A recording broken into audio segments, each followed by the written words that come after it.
All right, let's jump into another deep dive. Today we're checking out this article. It's called Fear Pays the Bills by Lucas Downey over at mapsignals.com. Oh, yeah, I saw that. Yeah, it just came out on March 6th, 2025. Hmm.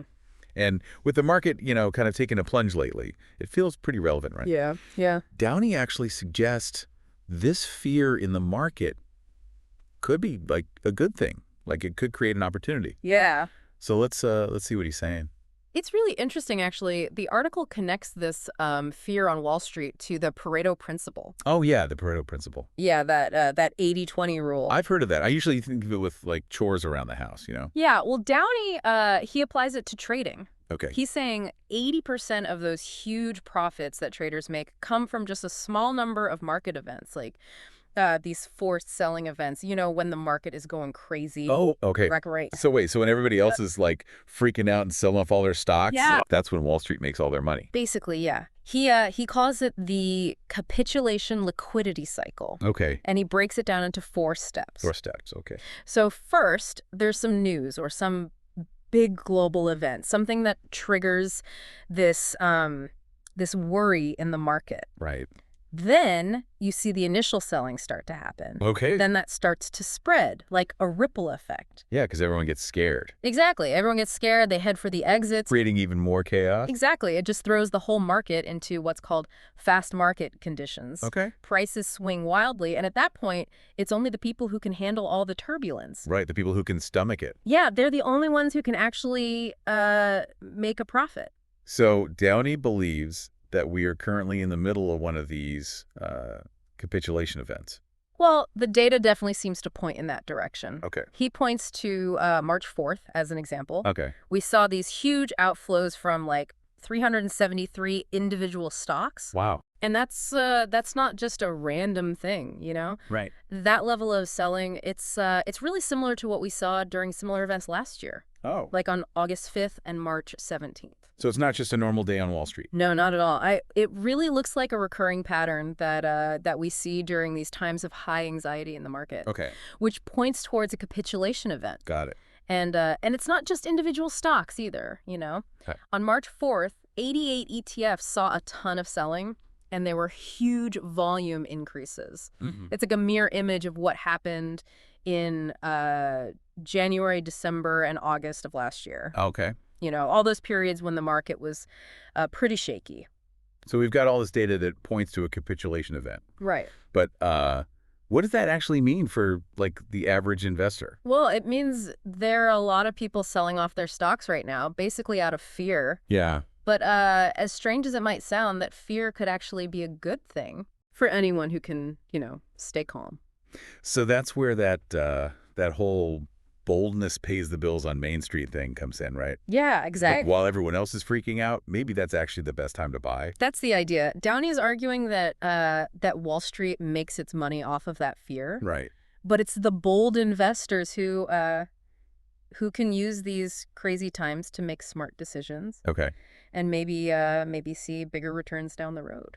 So how do we know if we're actually in that sweet spot, the buy when everyone else is selling moment? Right. The article mentioned something called the 4 phases of money flow. Yeah. Can you break that down for us? Absolutely. Downey included this great graphic in the article that really illustrates these 4 phases. Okay. So phase 1 is all about buying, like very little selling. Got it. And it's usually driven by FOMO, Yeah.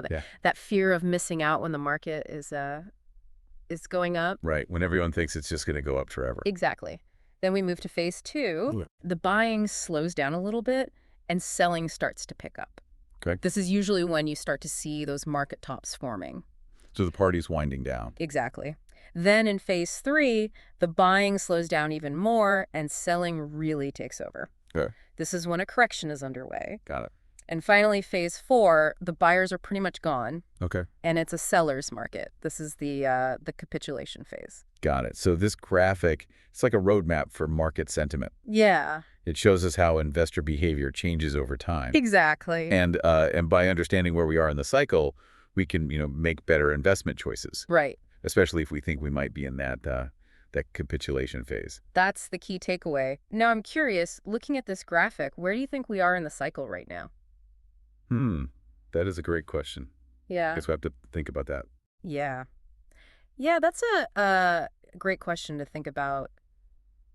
If we look at these recent selling patterns and kind of the overall market sentiment, it does seem like we could be in that phase, that capitulation phase. Which, if I'm remembering correctly, Downey's suggesting that could be like a good time to buy. Potentially. Yeah, he argues that, while fear fuels Wall Street, it's those who are willing to be bold during these dips who can actually benefit later on. All right. But he's not saying we should just go out and buy anything with a discounted price tag, right? Right, exactly. He specifically mentions these all-star stocks, these companies that are kind of unfairly punished during a sell-off, Yeah. but they have huge potential for growth. Do Yeah. you think he's talking about like specific industries, or is this more about just finding like hidden gems in the chaos? It's probably a bit of both. I mean, certain sectors might be more resilient during a downturn, but ultimately it's about identifying those companies with strong fundamentals that are being overlooked, because everyone's hitting the panic button. Think back to like 2020, when the pandemic hit. Oh, yeah. Everyone thought the world was ending. Right. It was definitely a scary time, and a lot of investors lost money. But looking back, it also created some incredible opportunities. Right. Companies like Amazon, Apple, Netflix, all considered leaders in their industries. Yeah. They saw their stock prices drop significantly, but then what happened? They bounce back big time. Exactly. Anyone who bought those stocks when they were down probably made a pretty penny. Yeah, for sure. It's a great example of how a downturn can create those buying opportunities. If you can kind of see past the fear and focus on that long-term potential. But I'm curious, what about you? Would you feel comfortable buying stocks during a major sell-off? That's a good question. Honestly, it's a little terrifying. Yeah. Like, my instinct is to just hold on tight and wait for it to be over. Right. It's totally natural. Our brains are wired to avoid risk and protect what we have, especially when it comes to finances. But sometimes that fight or flight instinct can lead us to make decisions that aren't really in our best interest, like selling off stocks at the bottom of the market, Oh, yeah. just out of pure panic. So how do we fight those instincts and make rational decisions when everything feels so crazy? It's about having a plan and sticking to it. Don't get swept up in the day-to-day fluctuations or emotional reactions in the market. Easier said than done. I know, right? Yeah. But that's where diversification comes in. Don't put all your eggs in one basket. Right. Spreading your investments across different sectors and asset classes can help cushion the blow during those downturns. So if one sector is struggling, another might be doing well. Exactly. And you can even out those gains and losses over time. Right. So it's about diversifying, having a plan, and remembering that investing is a marathon, not a sprint. Exactly. And remember, you don't have to do this alone. Talking to a financial advisor can be a game changer. Oh, yeah. Especially for newer investors. Right. They can help you develop a personalized strategy based on your goals and your risk tolerance. And plus, it never hurts to have someone to talk you off the ledge when the market gets crazy. Absolutely. Sometimes just having that voice of reason can make all the difference. Yeah.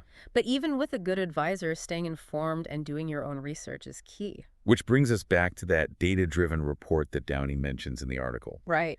He claims it shows positive returns for those who bought during previous capitulation events. Yeah. What do you make of that? It definitely sounds promising. Right.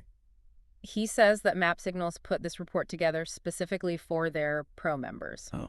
So unfortunately, we don't have access to it. Right. But he does highlight that historically, investors who were bold enough to buy during these dips often ended up doing quite well. But of course, past performance doesn't guarantee future results. Exactly. There are never any guarantees in the stock market. Which is what makes it both exciting and terrifying. Right. So we've got the historical data, the concept of all-star stocks, and this idea that downturns can actually create opportunities. Yeah. But how do we connect the dots? How can everyday investors find those all-star stocks even without access to that fancy report? Well, Downey doesn't give us a magic formula, but he repeatedly stresses looking for companies with strong fundamentals. And when you say fundamentals, what are we talking about? We're looking at things like revenue growth, earnings per share, debt levels, cash flow, Okay. Things like that. So essentially, we want companies that are making money, managing their debt responsibly, and showing signs of sustainable growth. Right. We're looking for solid businesses, Yeah. not just flashy trends. Exactly. Think of it this way. Would you rather invest in a company that's built on a solid foundation or one that's built on hype and speculation? Definitely the one with the solid foundation. Yeah. It's like building a house. You want a strong base, not just a fancy facade that's going to crumble in a storm. That's a great analogy. And beyond those financial metrics, you also want to look at the company's competitive advantage. Right. What makes them stand out from the crowd? What makes them unique? Do they have a product or service that people love, a brand reputation that customers trust? Exactly. Those are the qualities that can give a company that extra edge in the marketplace, even during challenging times. They're the ingredients that make an all-star, in my opinion. Okay, so we've got strong fundamentals and a clear competitive advantage. What else should we be looking for? Don't forget the management team. You want to see experienced leaders with a proven track record, Right. people who are aligned with the interests of their shareholders. Because even a great business can be ruined by bad leadership, right? It's like Yeah. having a star athlete with a terrible coach. They might have all the talent in the world, but they're not going to reach their full potential. Exactly. So to sum it up, finding those potential all-stars is about doing your homework, looking beyond the hype, and focusing on the company's core strengths. It's about thinking like a business owner, not just a stock picker. What do you think? Does that feel doable? Yeah, it definitely feels a lot more doable now than it did like an hour ago. I feel like we've gone from like feeling intimidated by the market to actually having a better sense of, how to navigate it, Yeah. even when things get a little scary. I think that's the goal, Right. It's about empowering ourselves with knowledge and kind of shifting our perspective. Yeah. Instead of seeing a downturn as this, like a disaster, Right. we can start to see it as a potential opportunity Yeah. to buy those all-star companies at a discount. It's like shopping at a clearance sale. Exactly. Except instead of clothes, we're buying pieces of like amazing businesses. I love that analogy. So we've got our shopping list, right? Strong fundamentals, a competitive advantage, and a solid management team. Right. But even with that list, going against the grain when everyone else is panicking can be a little daunting. Yeah. How do we cultivate that boldness that Downey's talking about, Right. especially when we're just starting out? That's a great question, and it's something a lot of new investors struggle with. Right. It's natural to feel hesitant when everyone else is, running for the hills. Yeah. But remember, boldness in investing isn't about taking, reckless risks. Right. It's about making informed decisions that align with your goals. Yeah. Even when the market is volatile. So it's about trusting our research and our gut, even when it feels scary. Exactly. One way to build that confidence is to just start small. Okay. Maybe invest a small amount in a company or a sector that you believe in. Yeah. Even if it's not the most popular choice at the moment. So kind of like dipping our toes in the water before we dive in head first. Yeah, perfect analogy. As we gain experience and, see some positive results, our confidence will grow and we'll naturally become more comfortable taking on bigger challenges. Absolutely. And remember, investing is a journey. Right? And every step, even the missteps, teaches us something valuable. It's like that saying, you learn more from your failures than your successes. Exactly. And don't forget, there are tons of resources available to help you along the way. Right. There are books, podcasts, online courses, Right. and even financial advisors who can provide guidance and support. So do your research, ask questions, and don't be afraid to make mistakes. Right. That sounds way less intimidating than I thought it would. I'm glad to hear that. Investing can be incredibly rewarding, both financially and personally. Right? It's about taking control of your future and building something that will benefit you and your family for years to come. So instead of letting fear dictate our financial decisions, maybe we can use this knowledge to make smarter choices. Exactly. Even when the market feels uncertain. I like it. And who knows, maybe one day you'll be the one writing an article titled, How Boldness Paid My Bills. Now that's a goal worth striving for. Yeah. Well, folks, that brings us to the end of our deep dive into Fear Pays the Bills. Thanks for joining us. We've learned how market downturns can actually create opportunities, how to identify potential all-star stocks, and how to cultivate that all-important sense of boldness in our investment approach. And we've discussed the importance of staying informed, doing your research, and not letting fear paralyze us into inaction. Remember, knowledge is power, and in the world of investing, that power can translate into financial freedom and a brighter future. So embrace the challenge, stay curious, and never stop learning. Couldn't have said it better myself. We'll see you next time for another deep dive.